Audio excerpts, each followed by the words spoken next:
So, ayan po, dahil Friday ngayon, tayo ay maghahanap na naman ng So, dahil nandito tayo, natatawa ako. Tayo ay nasa, sa mga bakahan tayo. Ayan, sa dulo, tinuturo ko na. Doon tayo sa dulo.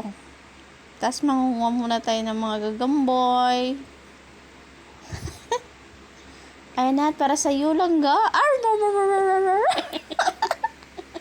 So, ayan na. Nakakuha na kami ng malunggay dyan. Diyan ko na hinimay-himay. Ayan na nga. At sobrang nakapakatangos ng ilong ko talaga.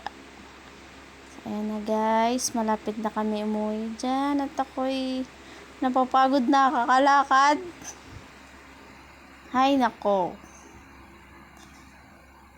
Sige na, bye-bye na guys. Dito na lang. Thank you for watching.